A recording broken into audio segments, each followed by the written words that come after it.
Yo, it's crazy how fast Detroit Pistons fans forget just how good Ausar Thompson is. And I'm not trying to say like they forget completely that he's a talented young player, right? 20, 21-year old rookie, um, built for the NBA already as a rookie. But I think that they forget when they start thinking about free agency and then they start recommending bringing in guys who would play his exact position, right? They're like, oh yeah, go out and get Herb Jones. Saw somebody say that. I'm like, why? Why would you get Herb Jones to supplant Asar Thompson's position, right? Or they're like, go get Tobias Harris. Why? Why? And these are things that I want to dive into in this video. But really, I want this video to be about just how good Asar Thompson is, because I think it's something that when we forget what you already got, sometimes it's easy to look over someplace else and be like, oh, the grass looks greener over there. But it's funny because they say the grass always looks greener when you're looking outside of where you're at, because the angle that you're looking at it as, you're only seeing what's reflecting from the light. And so you're seeing the side of the blade. And so you see this really, really green thing, right? Now where you're standing, you see the blade, but you also see the dirt in between it, right? You might see some, dog shit and all this everything. And you're looking at the blades of grass and you're just like, oh, it looks greener over there. But you don't realize there's dog shit over there too, right? There's dirt, there's mud over there too. There's rocks, there's gravel, there's sand. There's a whole bunch of stuff around the grass. And you think it's better than what you got because of the angle that you're looking at it as. But when you get over there, you realize you might have even had it even better where you were at. And that's what I want to dive into when it comes to Ausar Thompson. Look, let me just start off by saying there was a dope video done by Thinking Basketball. If you haven't checked them out, go on and check them out. Big fan of their work. They did a video on Ausar Thompson at the beginning of this season. The beginning of his rookie year.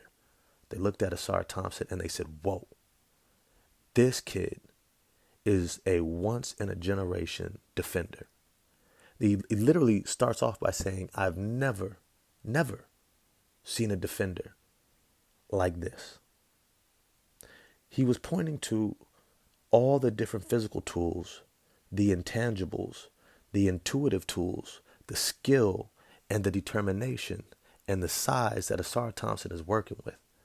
From jump, this is without a jump shot. This is without defensive schemes put around him to support him, right? He came into the NBA being able to lock up guys like MVP runner-up, who I call, or my boy calls, Sugar Shea Gilgeous-Alexander. Sugar Shea was killing everybody all year. And all of a sudden, Ausar Thompson is guarding this dude, and he's locking him down 2 months into his NBA career. Blocking his shot, ripping him, deflecting the ball, having him shoot awkward angles. I think he ended up shooting like 4 for 11 against him. And I think it might have even been worse than that. What Ausar Thompson shows the ability to do is not just body up against you with his physical frame. He's about 6'6", 6'7", about 220 pounds. Muscle. There's no baby fat on him. It's muscle. And so physically, he is able to impose himself, much like when you saw somebody like a LeGuins Dort, or you look at somebody like Kawhi Leonard.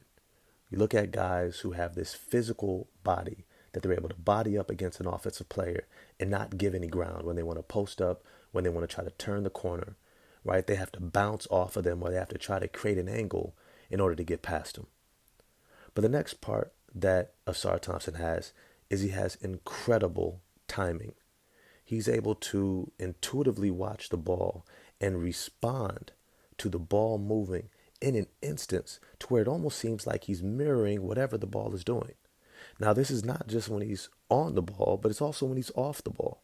Whether he's tracking a pass, whether he's tracking a ball handler, whether he's sliding his feet, whether he's contesting a shot, he has shown an incredible ability to be exactly where he needs to be in position, which at times early on in his rookie year got him into a lot of trouble because he was almost too close. He was too close. After a while, he started picking up little silly fouls because the offensive player was like, look, I'm not playing you to try to get a shot. I'm playing you to try to draw a foul on you so I can get you the hell off the court, so I can get you off of me, right? Folks was looking at Ausar like LeBron used to look at Kawhi Leonard when he was on the Spurs in the finals, and he was like, damn, this dude's coming back in the game. Shit, right? That's how they was looking at Ausar. Now, not only does he have the timing, not only does he have the physical presence, but he's an athlete. And he's what some of us call, he's an athlete. He's one of them. He's one of the few, one of the chosen. He's one of the athletes amongst the athletes amongst the athletes, right? Everyone in the NBA is athletic, right? More athletic than probably most athletes around the world. But in the NBA, there's the next tier of athlete, right? The guys who can run and jump, quick first step, the guys who have explosiveness and power. But even with them, there's another layer, right? There's a big difference between, let's say, somebody like Kyrie Irving, who's extremely athletic, but then you look at a De'Aaron Fox, right? Different level, right? You look at a guy like Carmelo Anthony back in the day, super quick off his feet, right? Quick first step, wow. And you're like, whoa. But then you had LeBron James, right? You have different levels to this. Ausar Thompson is that next level when it comes to athleticism. His ability to get off the floor, not just his first jump, but his second jump, his third jump. His ability each time that he jumps to get over the rim. His ability to jump and go get it on lobs, offensive putbacks, rebounding out of his area. His ability to sprint down the court and transition. His ability to chase down blocks from behind. His ability to catch up when he's been beaten off the dribble and still contest the shot, right? Or block it at the rim.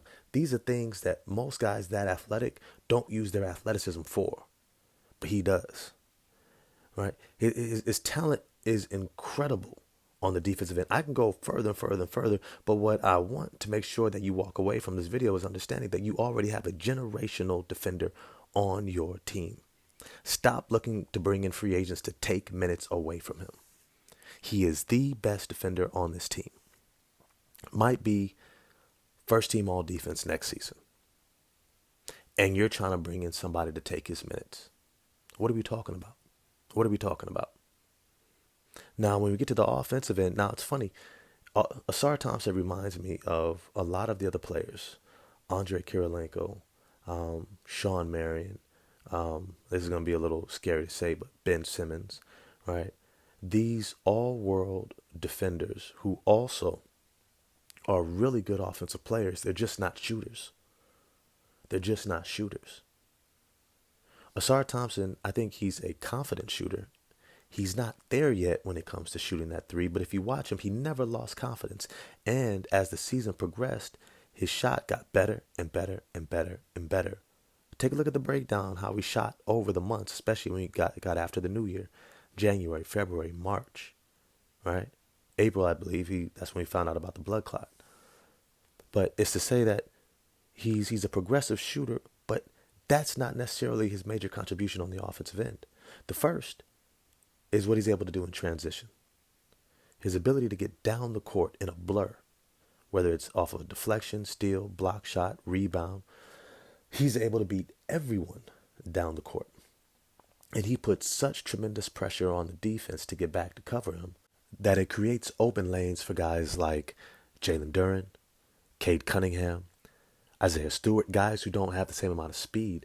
But because that those first couple of primary defenders who actually get back are worried about chasing down Ausar Thompson to make sure he doesn't get a lob, that they then have to scoop back, allowing guys like Cade to get further into the paint as they advance the ball. Now, something that I said, if you listen to my videos way back at the beginning of the season, right, coming out of preseason, matter of fact, coming out of the off season, when I saw Ausar at the Rico Hines runs, and I think it's in Los Angeles, right? And I said, you know what?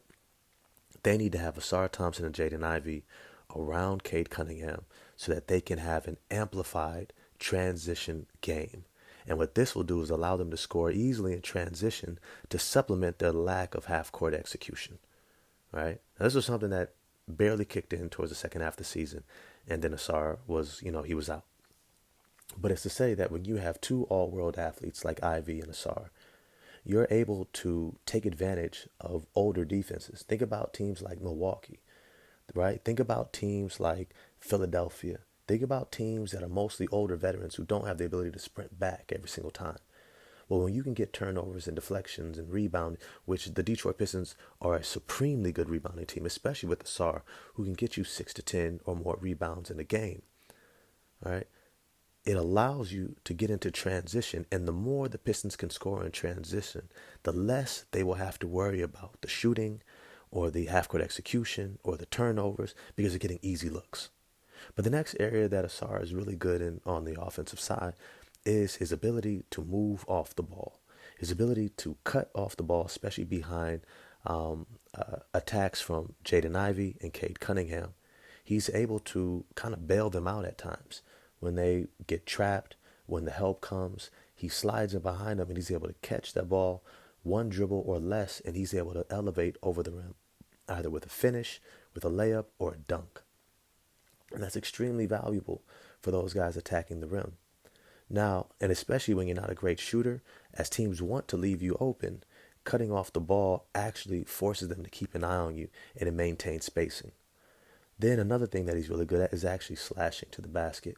He's able to take 1 to 2 dribbles using his quick first step and athleticism to get into the paint. And from there, he generally makes good decisions. He's got a little turnaround jump shot from about 10 to 14 feet out, right? He even has a little pull-up jump shot from that same range, right? That's been somewhat effective. And I think that that's something that the coach is going to allow him to do more and more and more as time progresses, because he has to keep him on the court for his defensive impact. The last area that I want to point out is his ability to get onto the offensive glass. His ability to get on the offensive glass to get putbacks or to grab the rebound and get kickouts or tap outs allows the offense to keep going, even when it's not getting the execution or the spacing or the shot selections that you might want. Those tap outs can actually become great assists and great looks, because when everyone's scrambling for the rebound, and here comes Ausar Thompson flying in and knocking the ball out or getting the rebound and kicking it out to a wide open Cade Cunningham, Jaden Ivey. Those are the type of wide open looks that get those offensive players going. So even if the half court execution isn't high level, they're still getting quality looks because of the second chance shots. All that's to say is Ausar Thompson is one hell of a player. And if you don't see it, if you haven't seen it after watching this first season from the Detroit Pistons, then I'd recommend go ahead and get NBA League Pass and try again. Because if you haven't been watching him and see somebody that is a phenomenal potential player for the Detroit Pistons, you may not be a fan. With that, holler at me in the comment section. Let me know what you think. Like, subscribe, hit the bell. I'm going to get at y'all. Peace.